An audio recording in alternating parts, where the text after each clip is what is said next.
Hi అండి, అందరికీ శుభోదయం. నిన్న గురు పౌర్ణమి సందర్భంగా మా ఊరిలో వెంకయ్య స్వామి వారి తిరునాళ్ళలాగా గ్రామోత్సవం చేస్తారండి. అక్కడ గొలగముడి, ఇక్కడ నెల్లూరు జిల్లా గొలగముడి అని ఊర్లో ఇతను టెంపుల్ ఉంటుందండి. మనకి అందరికీ తెలిసే ఉంటుంది, తెలియని వాళ్ళ కోసము. గొలగముడి వెంకయ్య స్వామి అంటే చాలా ఫేమస్ అండి. అందరూ బాగా వస్తారు జనాలు. పెద్ద టెంపుల్, బాగా అన్నదానాలు అవన్నీ చాలా బ్రహ్మాండంగా జరుగుతుంటాయి అన్నమాట కార్యక్రమాలు. చాలా దూరాల నుంచి కూడా వస్తారు భక్తులు. అట్లాగా నిన్నైతే మాకు ఇక్కడ గ్రామోత్సవం జరిగిందండి. అందరి ప్రజల సహకారాలతో అందరూ వేసుకొని చక్కగా చేస్తారు ప్రతి సంవత్సరం. మెయిన్ అక్కడ ఒక ఆయన ఉంటారు, ఆయనే చేస్తారనమాట. ఎవరిష్టం వాళ్ళది, ఇస్తే ఇవ్వచ్చు లేకపోతే లేదు. మొత్తం వాళ్ళే వేసుకొని చేసుకుంటారండి ప్రతి సంవత్సరం. వెంకయ్య స్వామి ఆరాధనోత్సవాలను జరుగుతుంటాయి అన్నమాట. అట్లాగనమాట మా ఊర్లో కూడా స్వామి భక్తుడు ఒక ఆయన ఉన్నాడు. ఆయనే ప్రతి సంవత్సరం ముందుండి నడిపిస్తారనమాట. నిన్న గురు పౌర్ణమి సందర్భంగా జరిగిందండి. ప్రతి సంవత్సరం జరిగిద్ది. చూడండి ఎంత బాగున్నారో. ఆయన ఒక గురువు లాగా అనమాట. కానీ చాలా ఫేమస్ అండి, అందరికి బాగా నమ్మకం.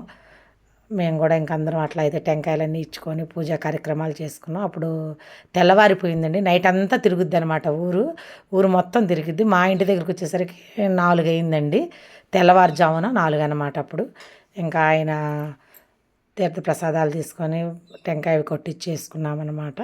వెంకయ్య స్వామి అనమాట. ఇంకా మేళాలతో అట్లాగా బాగా చేస్తారండి. ఎవరెవరి ఇష్టం వాళ్ళది. పూల అలంకారాలని, మేళాలకని ఎవరైనా అట్లా ఇచ్చేవాళ్ళు ఇవ్వచ్చు. ఎవరు ఇవ్వకపోతే వాళ్ళే ఆయన మెయింటైన్ చేసి ఆయన చేస్తారండి. చాలా చక్కగా జరిగిందండి. ఎంతమందికి ఇక్కడ నెల్లూరు జిల్లాలో గొలగముడి వెంకయ్య స్వామి తెలుసో కామెంట్ చేయండి. ఓం నారాయణ ఆది నారాయణ అనే మంత్రం అన్నమాట ఆయనది. తర్వాత అదే రోజు మాకు ఇక్కడ చెన్నకేశవ స్వామి వారి కళ్యాణం జరిగిందండి. వాళ్ళు కూడా వచ్చారు. వాళ్ళు డీజే ప్రోగ్రాలతో, వాళ్ళు తెల్లవార్దులు అనమాట. ఇప్పుడు 5:30 అయిందండి. ఇప్పుడు అనమాట ఇది.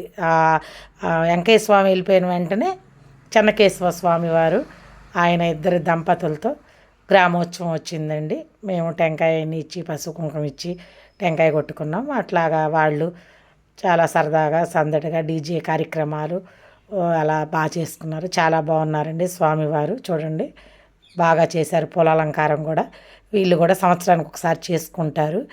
ఇంకా ఊర్లోకి ఏ దేవుడు వచ్చినా ఇట్లా మా ఇంటి మేంచి వెళ్ళాలన్నమాట. ఇంకా కొబ్బరికాయ అయితే కొట్టుకొని తీర్థ ప్రసాదాలు తీసుకుంటాం. ఈ స్వామివారు వచ్చేసరికి కొంచెం తెల్లారిపోయింది, అందుకని కొంచెం వెలుతురు ఉందన్నమాట. ఇవాళ 4 గంటల నుంచి డీజేలు ఇలాగ గ్రామోత్సవాలు అట్లా జరిగినాయి. ఇంకా రేపు ఆగస్టు శ్రావణ మాసంలో మాత్రం అమ్మవార్లు ఉంటాయి అన్నీ మాకు ఇక్కడ. పోలేరమ్మవి, జ్వాలాముఖి అమ్మవారివి ఉంటాయి అన్నమాట. ఏదో ఒక కార్యక్రమంలో ఇట్లా గ్రామోత్సవం అయితే జరుగుతుంది. అందరం వెళ్తాము టెంపుల్కి. అయినా సరే గ్రామోత్సవం వచ్చినప్పుడు తప్పకుండా మన ఇంటి మించి స్వామివారు, అమ్మవారు, అయ్యవారు వెళ్ళేటప్పుడు మనం ఇవ్వాలి కదండి. అలా అండి, అలా జరిగింది మా ఊర్లో అయితే. ఈ గురు పౌర్ణమి సందర్భంగా చక్కగా జరిగిందండి. నా ఛానల్ నచ్చితే లైక్ చేయండి, కామెంట్ చేయండి. జై శ్రీమన్నారాయణ.